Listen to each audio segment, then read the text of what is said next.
Good evening, students. So, in the last lecture, we have done the center of mass numericals, and you know the formula of center of mass that of the two particles, that is your RCM equal to m1 r1 plus m2 r2 upon r1 plus r2. So today we are going to discuss the expression for, the question is expression for motion of center of mass having two particles,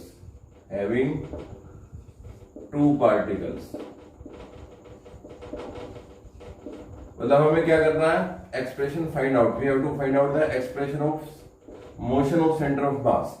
कई बार question ये भी आता है कि find the equation of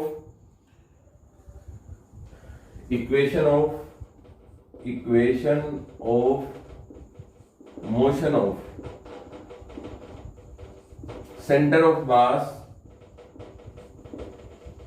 ठीक है, having two particle या having n particle. Two particle निकाल लें, उसके बाद n पार्टिकल निकालना बिल्कुल आसान है.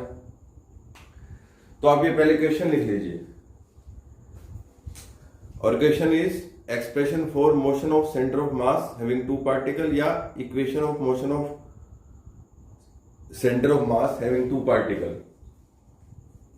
उसके बाद हम करते हैं कि किस तरीके से होगा. देखिए, कल जो आपने डायग्राम बनाया था वो दोबारा से डायग्राम रिपीट कर रहा हूं मैं. ये आपका डायग्राम था, ये आपका एक्स एक्सिस, ये वाई, और ये क्या था, ओरिजिन. यहां पर हमने क्या किया था, m1, और ये डिस्टेंस कितना था, r1. यहां पर मैंने किया था m2, और डिस्टेंस क्या था, r2. एक फोर्स, इंटरनल फोर्स F12 था, और एक कितना था, F21 था. यानी ये डायरेक्शन दे दे F12 और F21 की. क्लियर.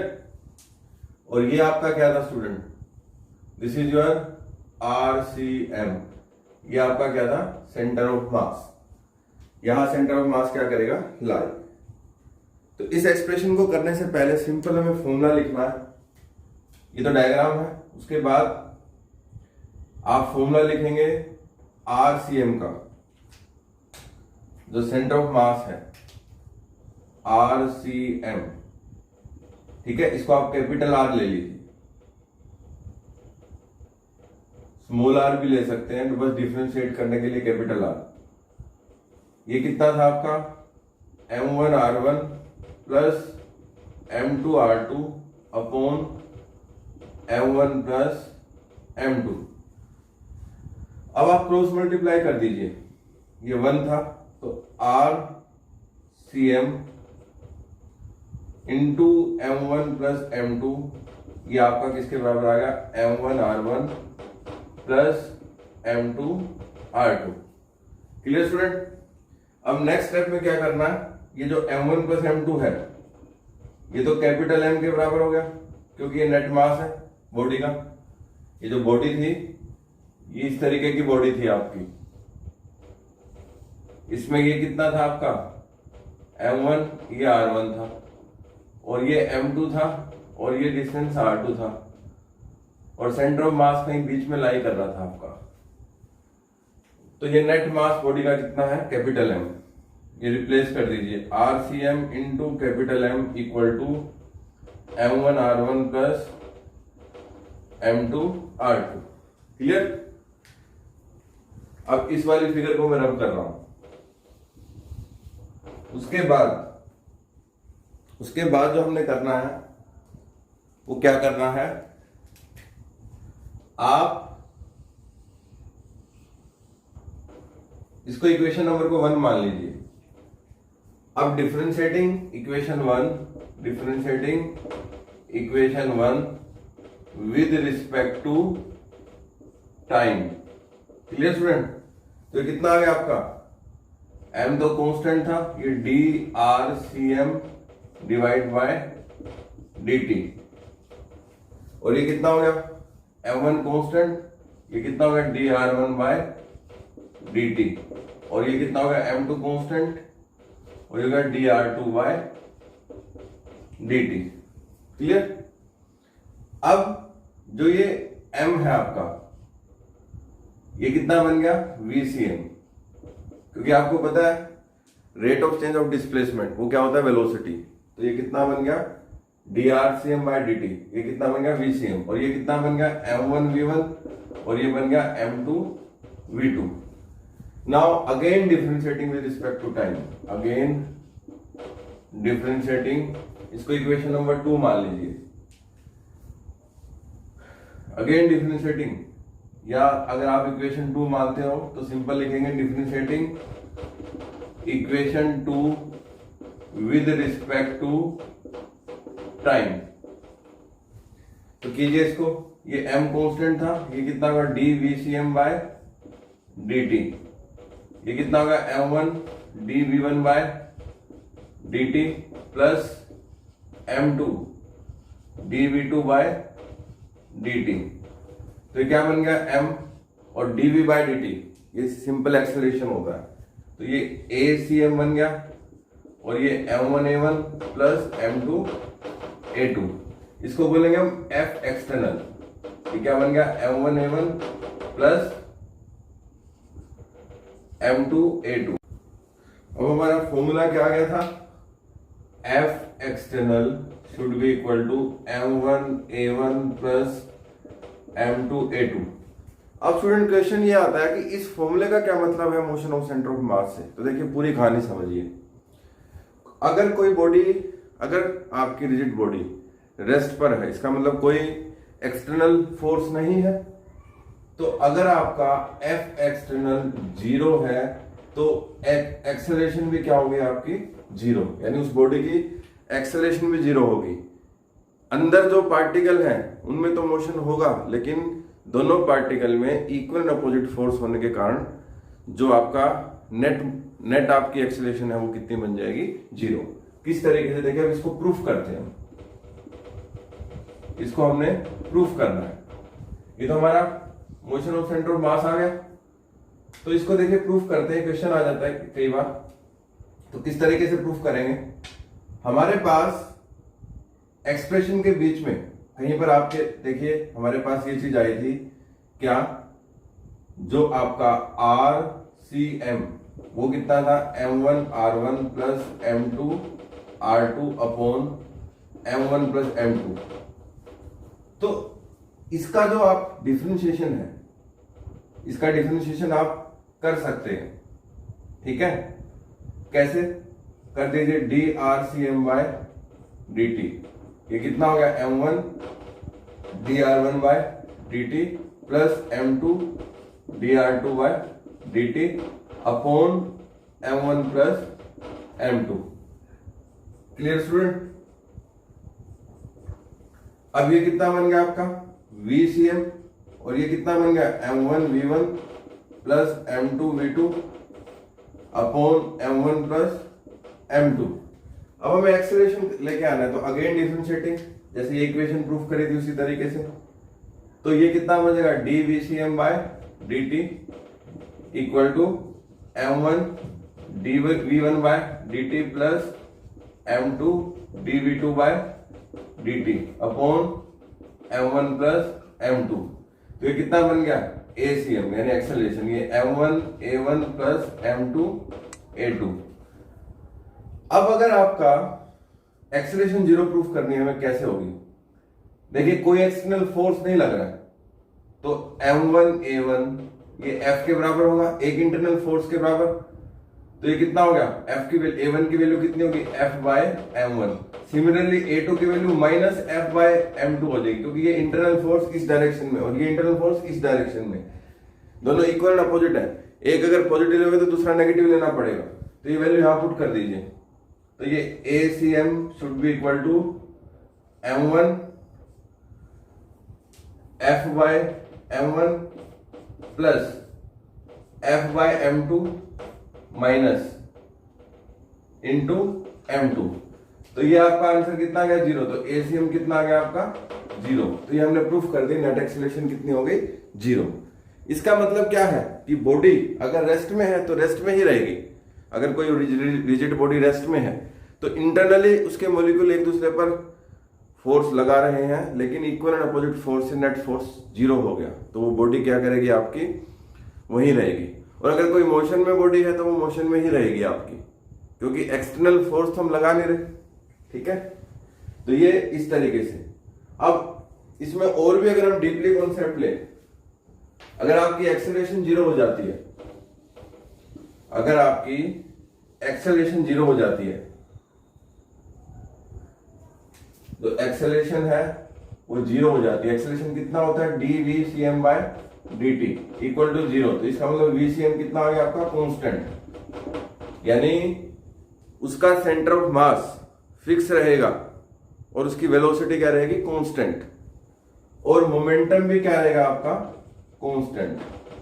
क्योंकि अगर v कांस्टेंट है तो मोमेंटम भी कांस्टेंट है, क्योंकि m इंटू वी आपका क्या होता है, मोमेंटम। m तो कांस्टेंट है ही और v आपने प्रूफ कर दिया कांस्टेंट, तो इसका मतलब p भी कांस्टेंट होगा। तो ये 3-4 बात याद रखनी है आपको। Motion of centre of mass, expression तो वहीं तक थी, F external equal to m1 a1 plus m2 a2, इसको प्रूफ करना ही इक्वेशन थी। इससे आगे जो मैंने बताया आपको कौन कौन सी बात, एक तो वेलोसिटी कांस्टेंट होती है, मोमेंटम कांस्टेंट होता है और एक्सेलरेशन 0 आएगी आपकी। यानी अगर रिजिड बॉडी रेस्ट में है तो वो रेस्ट में ही रहेगी। इंटरनल मॉलिक्यूल में इक्वल एंड अपोजिट फोर्स लगेगा, इंटरनल आपका पार्टिकल का मूवमेंट होगा किससे, m1 a1 m2 a2 से, लेकिन फोर्स इक्वल अपोजिट होने के कारण नेट एक्सेलरेशन क्या हो जाएगी, 0। और नेट एक्सेलरेशन किसकी, सेंटर ऑफ मास की एक्सेलरेशन। इंडिविजुअल पार्टिकल क्या करेंगे, मूवमेंट करेंगे, लेकिन दोनों पार्टिकलों के बीच में इक्वल अपोजिट फोर्स लग रहा है, तो नेट एक्सेलरेशन कितनी हो जाएगी, 0, उससे 0 होगी। दूसरी क्या बात याद रखोगे, जो आपकी इंटरनल पार्टिकल्स हैं उनकी वेलोसिटी कांस्टेंट रहेगी और मोमेंटम कांस्टेंट रहेगा। ठीक है, और सेंटर ऑफ मास फिक्स रहेगा एक ही पोजीशन पे, अगर वो, ठीक है। After this is about the centre of mass equation. उसके बाद मैं कुछ इक्वेशंस लिखाता हूं जो आपको डायरेक्ट याद रखने हैं, प्रूफ उनका सिलेबस में नहीं है। अगर आपको फिगर दे दी जाए और उसका पोजीशन ऑफ सेंटर ऑफ मास या शेप दी जाए, ठीक है, यहां पे मैं बना देता हूं शेप ऑफ बॉडी, क्लियर। अगर बॉडी की शेप किस तरीके की हो, uniform thin rod, first point है, यूनिफॉर्म थिन रोड। यहां फिगर बना देता हूं, फिगर क्या होगी, और यहां position of centre of mass, ठीक है, इजी विजिबल है figure, and then position of centre of mass, clear. इसको अच्छी तरीके से बना देते हैं। किस तरीके की फिगर होगी आपकी, देखिए एक टेबल बन जाएगी पूरी, ये फिगर में बना देता हूं। ये पोजीशन, फर्स्ट पॉइंट है आपकी थिन रोड है, क्लियर। थिन रोड किस तरीके की होगी, जो आपकी यूनिफॉर्म थिन रोड इस तरीके की होगी, ये वाली रोड। तो इसका सेंटर ऑफ मास कहां लाई करेगा, बीच में, ये आपका सेंटर ऑफ मास होगा, ठीक है, सेंटर ऑफ मास की पोजीशन। और इसमें पोजीशन में लिखोगे मिड पॉइंट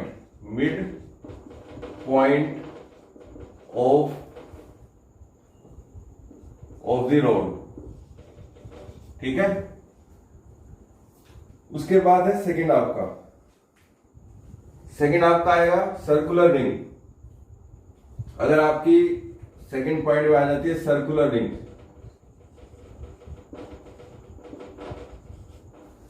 फिगर क्या होगी, ये सर्कुलर रिंग है, तो यहां मिडल में लाई करेगा सेंटर ऑफ मास। तो लिखोगे mid point of the ring, mid point of the ring, clear student. इन दो अच्छी तरह से टेबल बना लीजिए, काफी इंपॉर्टेंट है आपकी। ये फर्स्ट, इसको आप सेकंड कर दीजिए, ये फर्स्ट हो गया। अब थर्ड क्या है आपका, जो थर्ड है आपका वो है सर्कुलर डिस्क। यह है सर्कुलर डिस्क। जो थर्ड है आपका वो आपका क्या है? Circular disc. सर्कुलर डिस्क ये आपकी सर्कुलर डिस्क है। ठीक है, मतलब इसको फिगर तो यहां बनानी पड़ेगी। This is your circular disc, this is your circular disc. तो इसका सेंटर में होगा centre of mass. So mid point of the disc, mid point of the disc. Clear? ये 3 बनाइए। उसके बाद आता है क्यूबिकल बॉक्स। नेक्स्ट है आपका क्यूबिकल बॉक्स।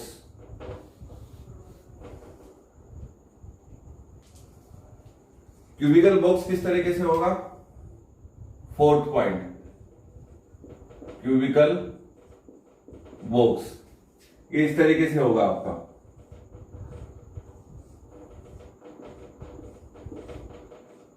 तो इसमें आपका लाई करेगा बीच में, यहां, मतलब ये होगा आपका पोजीशन क्या आएगी आपकी? Point of intersection of diagonal, point of intersection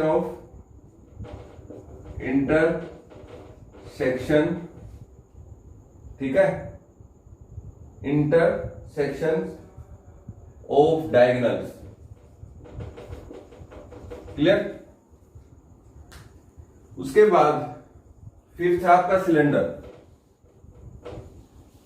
जो 5th है आपका वो है सिलेंडर।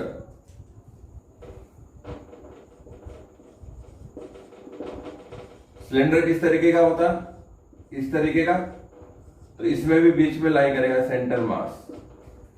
तो इसमें आप लिख लीजिए centre of the axis of the cylinder. ये एक्सिस हो गया इसका, centre of the axis of the cylinder, centre of axis of cylinder. ठीक है, उसके बाद है सॉलिड स्फीयर। जो 6th है आपका वो है सॉलिड स्फीयर, उसका भी मिड पॉइंट पे होगा। 6th is your solid sphere. ये ज्योमेट्री बनेगी, यहां लाई करेगा सेंटर मास यानी मिड पॉइंट।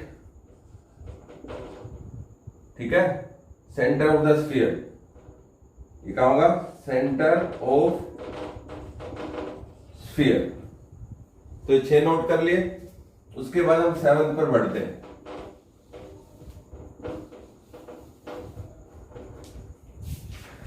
7th है आपका triangular lumina. Triangular lumina, TRIANGU, triangular lumina.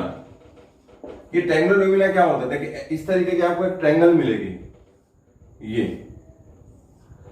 तो इसका मिड पॉइंट ये, इसका ये, मतलब जहां पर आपके डायगोनल इंटरसेक्ट करेंगे। ठीक है, point of intersection of the medians. ये ABC ट्रायंगल होगी। This is point of intersection of medians. जहां point of intersection of medians होगा वहां इसका सेंटर ऑफ मास लाई करेगा। ये इसका कितना है? सेंटर ऑफ मास। उसके बाद फाइनली जो 8th है आपका, 8th है आपका सॉलिड कोन। ठीक है, देखो इसको अच्छी तरह से समझा देता हूं सॉलिड कोन को।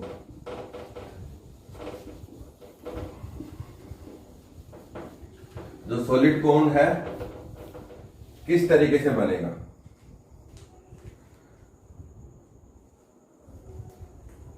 आपका क्वेश्चन क्या है? सॉलिड कोन। कोन आपने देखा सॉफ्टी, जिसमें आइसक्रीम डाल के खाते हैं, सॉफ्टी होती है ना, कोन की तरीके की होती है। उल्टा कर दीजिए उसको। ये नीचे का पार्ट हो गया, ठीक है, और ये आपका ऊपर का पार्ट हो गया। अब इसका जो सेंटर ऑफ मास है 3/4 ऑफ हाइट पे लाई करेगा। ये हाइट कितनी है आपकी, h है, तो यहां लाई करेगा 3/4 ऑफ हाइट पर centre of mass. This is your, अब ये हाइट कितनी है 3/4 of h, this is your centre of mass. तो पोजीशन क्या आएगी सेंटर ऑफ मास की, 3/4 of the height of the cone, 3/4 of the height of the cone. Clear? तो ये आपका क्या था, सेंटर ऑफ मास के बारे में था। अब हमने सेंटर ऑफ मास के सभी कॉन्सेप्ट कर लिए हैं स्टूडेंट्स। सो दोबारा से रिपीट कर लेता हूं, सेंटर ऑफ मास पे क्या क्या किया था हमने।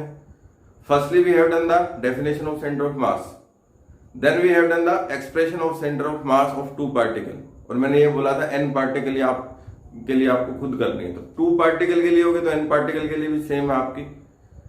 उसके बाद था आपका numericals, we have done the numericals based on the centre of mass, and then motion of centre of mass, and then acceleration 0 proof करना, वेलोसिटी कांस्टेंट प्रूफ करना, मोमेंटम कांस्टेंट प्रूफ करना, and after this we have done the different